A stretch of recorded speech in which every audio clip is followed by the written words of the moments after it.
Hey there, I am back with a follow-up to my Dyson Airstrait overview. Today I will be comparing the Airstrait to the RevAir and also comparing to the Dyson Airwrap since I got a few questions about how these tools stacked up against one another. I'll actually be doing a side-by-side demo with each of these three tools on sections of my hair so that you can see the results for yourself.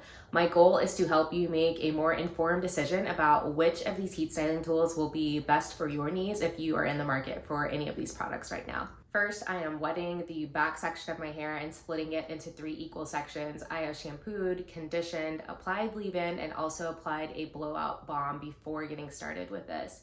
I also wanted to call out that I am using the highest heat and highest airflow on each of these. And for the Dyson Airstrait, I want to call out that I am using the wet to dry mode. That is one of the biggest selling points for this tool, that you can go from wet hair to a blown out straight look all in one step. Right off top, my overall opinion is that the results are fairly similar across all 3 of these tools.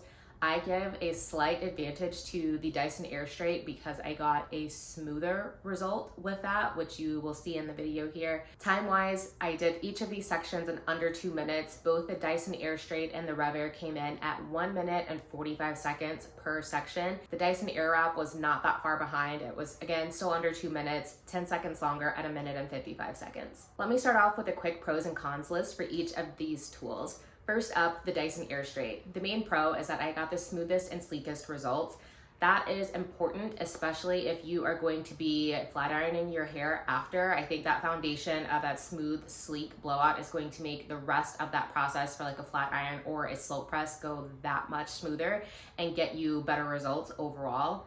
Second up, for the pros for the Airstrait is the ease of use. I love that the tool has this intuitive airflow technology, meaning that it can sense when hair is between the plates. So once you are finished with your pass and maybe you're gonna put that tool down to section off your next piece of hair that you're gonna be working on, it is going to bring down that airflow significantly without you having to touch any buttons.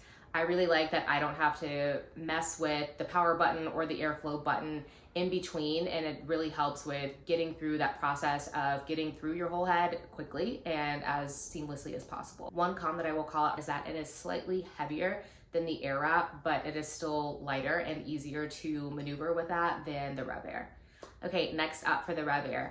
The main selling point and pro for the RevAir is that this is going to have the least amount of tension on your hair. It's only using suction. Your hair is not touching anything as it is being blown out and dried. And so if you're worried about mechanical damage and that's a primary concern for you, this is going to weigh heavily in your decision. Your hair is not going between plates, it's not going through a brush, and you're still able to get relatively sleek blown out results. The con on the flip side of that tension piece is that that lower amount of tension means that the results for my hair type are slightly less smooth and sleek. I think if you look really closely at the footage, you can kind of see that there's a bit more texture in the RevAir section. So I just want to note that, again, that's going to vary depending upon your hair type, and that might not be a huge factor for you. The other con for the RevAir is that it is a fairly large tool. So it's quite bulky. It takes up a fair amount of counter space. So that's just one thing to keep in mind as you are making your decision. And last up is the Dyson Airwrap.